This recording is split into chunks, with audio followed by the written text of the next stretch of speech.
ધોરણ 10ના વિદ્યાર્થીઓ, તમને બધાને નમસ્કાર. હું નૈના ટીચર. આજે આપણે સામાજિક વિજ્ઞાનમાં પાઠ 4 ભારતનો સાહિત્યિક વારસા વિશે ચર્ચા કરીશું. ભારતનો સાહિત્યિક વારસામાં આજે આપણે મધ્યકાલીન સાહિત્ય વિશે ચર્ચા કરીશું. ઉત્તર ભારતમાં મધ્યયુગની શરૂઆતમાં સંસ્કૃત સાહિત્યની ભાષા બની રહી. આ યુગમાં કાશ્મીરમાં 2 મહાન ગ્રંથો લખાયા, જેમાં પહેલો સંવેદનો કથાસરિત સાગર અને બીજો કલ્હણનો રાજતરંગિણીની કાશ્મીરના ઇતિહાસને આલેખતો અત્યંત મહત્વપૂર્ણ ગ્રંથ છે. સાચા અર્થમાં તે ભારતનો સર્વપ્રથમ ઐતિહાસિક ગ્રંથ છે. આ સમયની બીજી મહત્વની રચના જયદેવનું ગીત ગોવિંદ છે, જેની ગણના સંસ્કૃતના સુંદરમાં સુંદર કાવ્ય ગ્રંથોમાં થાય છે. આ સમયે અભ્રંશ થયેલી ભાષામાંથી આધુનિક ભારતીય ભાષાનો વિકાસ શરૂ થયો. કવિ ચંદબદ્રાય રચિત પૃથ્વીરાજ રાસો હિન્દી સાહિત્યનો પ્રારંભિક ગ્રંથ છે. પૃથ્વીરાજ ચૌહાણના વીરતાપૂર્ણ કાર્યનું વર્ણન કરતા આ ગ્રંથની રચનાથી હિન્દી સાહિત્ય જગતમાં વીરગાથા યુગનો પ્રારંભ થયો. આ સમયે દક્ષિણ ભારતમાં સંસ્કૃત સાહિત્યની મોટા પ્રમાણમાં રચના થઈ, જેમાં શંકરાચાર્યનું ભાષ્ય મુખ્ય છે. આ સમયમાં દ્રવિડ કુળની ભાષાઓનો વિશેષ વિકાસ થયો.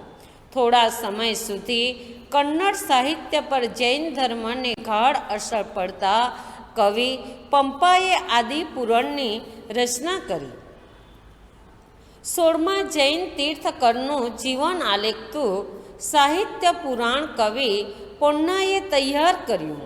આ ઉપરાંત રન્નાએ અજિતનાથ પુરાણ નામની કૃતિઓ રચી. એ યુગના કવિઓ પંપા, પોન્ના અને રન્નાએ પ્રારંભિક કન્નડ સાહિત્યની ત્રિપુટી તરીકે ઓળખવામાં આવે છે. તો વિદ્યાર્થી મિત્રો, મધ્યકાલીન સાહિત્યમાં પંપા, પોન્ના અને રન્નાને પ્રારંભિક કન્નડ સાહિત્યની ત્રિપુટી તરીકે ઓળખવામાં આવે છે. કવિ કંબલે તમિલ ભાષામાં રામાયણની રચના કરી. આ ઉપરાંત તમિલ ભાષામાં અન્ય પ્રસિદ્ધ સાહિત્ય પણ રચાય. ભારતીય ભાષાનો વિકાસ અને સાંસ્કૃતિક કૃતિઓની રચના દિલ્હી સલ્તનત કાળમાં વેગીલી બની. હિન્દી ભાષાના 2 સ્વરૂપો વ્રજ અને ખડી બોલીનો પણ સાહિત્યિક રચનામાં વિનિયોગ થવા લાગ્યો.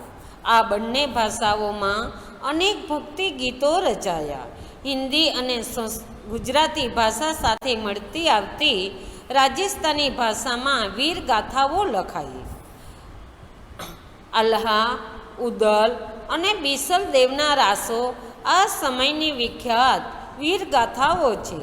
આ ઉપરાંત અન્ય આધુનિક ભારતીય ભાષાઓમાં પણ સાહિત્ય રચવાનું શરૂ થયું. મુલ્લા દાઉદનો ગ્રંથ ચંદ્રાયન એ અવધી ભાષાનો સૌથી જૂનો ગ્રંથ મનાય છે. જો કે પ્રાચીન ગ્રંથો પરના ભાષ્યો હજુ પણ આ સમયે સંસ્કૃત ભાષામાં રચાતા હતા. ફારસી ભાષા દિલ્હીના સુલતાનોની રાજભાષા હતી. તેના સાહિત્યની અસરરૂપે અનેક ફારસી શબ્દોનો સમાવેશ ભારતીય ભાષામાં થયેલો જોવા મળે છે. આ યુગમાં અનેક ઇતિહાસકારો થયા. જિયાઉદ્દીન બર્નીએ તારીખે ફિરોજ શાહીની રચના કરી, જેમાં ખલજી અને તુઘલકના વંશની રાજ્યને વિસ્તૃત વિતરણ કરવામાં આવ્યું છે. તેણે રાજકીય સિદ્ધાંતો ઉપર ફતવા એ જહાંદારી નામનો ગ્રંથ પણ લખ્યો છે. અમીર ખુસરો તેઓ એક કવિ, ઇતિહાસકાર, રહસ્યવાદી, સંત અને સંગીતકાર હતા. સુપ્રસિદ્ધ હજરત નિઝામુદ્દીન ઓલિયા તેના ગુરુ હતા. તેની મહત્ત્વની કૃતિઓમાં આશિકા, નૂર, સિપ્પીહર અને કિરાતુલ સદાયનનો સમાવેશ થાય છે. આ ઉપરાંત તેણે અનેક કાવ્ય ગ્રંથોની પણ રચના કરી. તેને પોતાના ભારતીય હોવાનો ગૌરવ હતો. તેથી તે ભારતને પૃથ્વી પરનું સ્વર્ગ ગણાવતો હતો. તેણે પોતાના પુસ્તકોમાં ભારતનું વાતાવરણ, એની સુંદરતા, એની ઇમારતો, એના જ્ઞાન વિજ્ઞાનના પુષ્કળ વખાણ કર્યા છે. તે દ્રઢપણે માનતા હતા કે હિન્દુ ધર્મનો સાર તત્વ અનેક રીતે ઇસ્લામ સાથે મળતું આવે છે. તે દિલ્હીની આજુબાજુ બોલવામાં આવતી ભાષાને હિન્દવી કહેતા અને તેને પોતાની માતૃભાષા ગણાવે છે. આ ભાષામાં તેમણે અનેક કવિતાઓ રચી છે. તેમણે હિન્દી અને ફારસીને ભેગી કરી દ્વિભાષી ચોપાઈઓ અને દુહાઓ પણ રચ્યા. તેમણે શરૂ કરેલ આ સ્વસ્થ પરંપરા તેમના પછી સદીઓ સુધી ચાલુ રહી છે. પ્રાદેશિક ભાષાઓ અને તેના સાહિત્યને પ્રાદેશિક શાસકોએ વેગ આપ્યો. ભરતી માર્ગના સંતોએ લોકોની ભાષામાં ઉપદેશ આપ્યો. તેમાં કબીર જેવા અનેક સંત કવિઓનો સમાવેશ થાય છે. એ વખતે ભોજપુરી અને અવધી હિન્દી ભાષાની મુખ્ય બોલીઓ હતી. કબીરની રચનાઓ મુખ્યત્વે સધુ કડી લોકબોલીમાં છે. તેના દોહરાઓ લોક સાહિત્યનું અંગ બન્યા છે.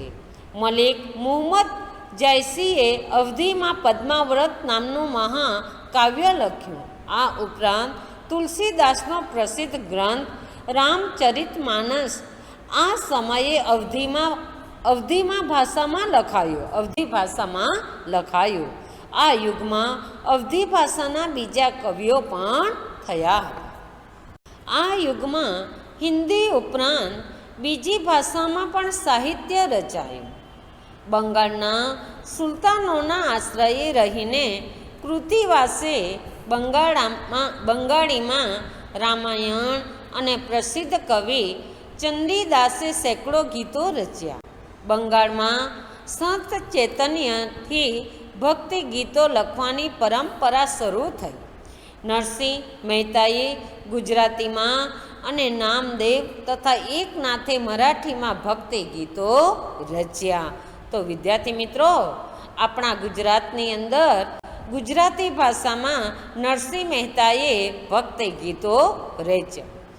જેનું અબદિલના આશ્રયે કાશ્મીરમાં મહાભારત અને રાજત રંગેણી જેવા અનેક સંસ્કૃત ગ્રંથોનો ફારસીમાં પણ અનુવાદ થયો. વિજયનગરના સમ્રાટોના શાસનકાળમાં સંસ્કૃતનો વિકાસ ચાલુ હતો. છતાં આ યુગને તેલુગુ સાહિત્યનો વિકાસનો મહત્વપૂર્ણ કાળ છે. વિજયનગરનો મહાન સમ્રાટ કૃષ્ણદેવરાય તેલુગુ અને સંસ્કૃતના લેખક હતા.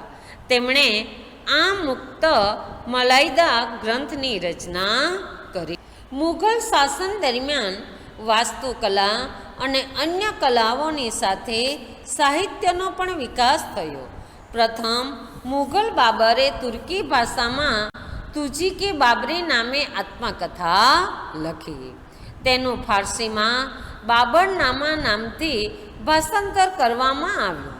હુમાયુની બહેન ગુલબદન બેગમે હુમાયુ નામના લખ્યું. જહાંગીરે તુજી કે જહાંગીરી નામની પોતાની આત્મકથા લખી. ઔરંગઝેબ પણ સિદ્ધહસ્ત લેખક હતો. છેલ્લો મુઘલ સમ્રાટ બહાદુર શાહ જફર પણ એક ઉર્દુ કવિ હતો. તુલસીદાસ અને સુરદાસ આ યુગમાં હિન્દી ભાષાના મહાન સાહિત્યકારો થઈ ગયા. કવિ કેશવદાસે પ્રેમ અને વિરહના વિષય પર સાહિત્ય રચ્યું. રહીમના દોહરા દેશના ઘણા ભાગોમાં આજે પણ પ્રસિદ્ધ છે. આ સમયે ફારસી ભાષામાં પણ અનેક નોંધપાત્ર પુસ્તકો લખાયા.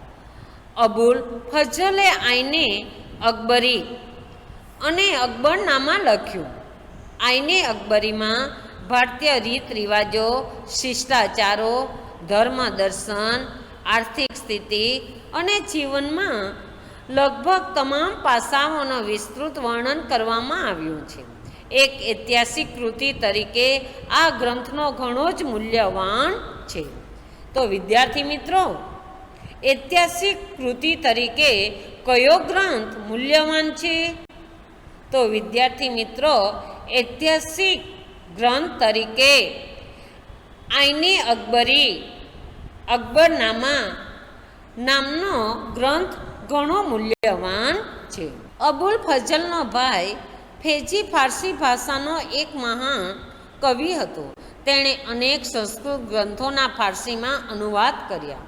અકબરે તો મહાભારત, રામાયણ, અથર્વવેદ, ભગવદ્ ગીતા અને પંચતંત્ર જેવા ગ્રંથોનો અનુવાદ કરવા માટે એક અલગ ખાતાની સ્થાપના કરી હતી. અકબરના સમયમાં ઇતિહાસના ઘણા ગ્રંથો લખાયા. મધ્યયુગની સૌથી મહત્ત્વની ઘટના ઉર્દૂ ભાષાના જન્મની છે. આ નવી ભાષા સાહિત્યની દ્રષ્ટિએ સૌથી સમૃદ્ધ એવી અન્ય આધુનિક ભાષાઓની હરોળમાં આવી ગઈ છે. આ ભાષામાં વલી, મીર દર્દ, મીર તકી, મીર નજીર અકબરાબાદી, અસદુલ્લા ખાના ગાલિબ જેવા મહાન કવિઓ થઈ ગયા. 18મી સદીમાં ઉર્દૂ ગ્રંથનો પણ વિકાસ થયો. સંસ્કૃતના મોટાભાગના ઐતિહાસિક ગ્રંથોનું ઉર્દૂ ભાષામાં ભાષાંતર થવા લાગ્યું. તદ ઉપરાંત ઉર્દૂમાં અનેક મૌલિક ગદ્ય ગ્રંથો પણ તૈયાર થયા, જેમાં મુહમ્મદ હુસૈન આઝાદનો દરબારે અકબરી મહત્ત્વનો ગ્રંથ છે. વિદ્યાર્થી મિત્રો, હવે આપણે થોડા પ્રશ્નોના ઉત્તર જોઈએ. તો પહેલાં આપણે જોઈએ 2-3 વાક્યમાં પ્રશ્નોના ઉત્તર લખો. પ્રશ્ન 1, મધ્યયુગની શરૂઆતમાં કયા કયા મહાન ગ્રંથો રચાયા? તો જવાબ આવશે મધ્યયુગની શરૂઆતમાં કાશ્મીરમાં સોમદેવે કથા સરિત સાગર અને કલ્હણે રાજત રંગીણી નામના ગ્રંથો રચ્યા. પ્રશ્ન 2, કવિ જયદેવે કયા કાવ્ય ગ્રંથની રચના કરી? તો જવાબ આવશે કવિ જયદેવે ગીત ગોવિંદ નામના ગ્રંથની રચના કરી. આ કાવ્ય સંગ્રહ સંસ્કૃત સાહિત્યનો અતિ સુંદર કાવ્ય સંગ્રહ છે. પ્રશ્ન 3, મધ્યયુગના કયા કવિઓ પ્રારંભિક કન્નડ સાહિત્યની ત્રિપુટી કહેવાય છે? તો જવાબ આવશે મધ્યયુગના પંપા, પોન્ના અને રત્ના એ 3 કવિઓ પ્રારંભિક કન્નડ સાહિત્યની ત્રિપુટી છે. પ્રશ્ન 4, મધ્યયુગ દરમિયાન કઈ કઈ ભાષામાં કોણે કોણે ભક્તિ ગીતો રચ્યા? તો જવાબ આવશે મધ્યયુગ દરમિયાન બંગાળીમાં સંત ચૈતન્ય, ગુજરાતીમાં નરસિંહ મહેતાએ અને મરાઠીમાં સંત નામદેવ તથા સંત એકનાથે ભક્તિ ગીતો રચ્યા. પ્રશ્ન 5, આઈને અકબરીમાં કઈ કઈ બાબતોનું વર્ણન કરવામાં આવ્યું છે?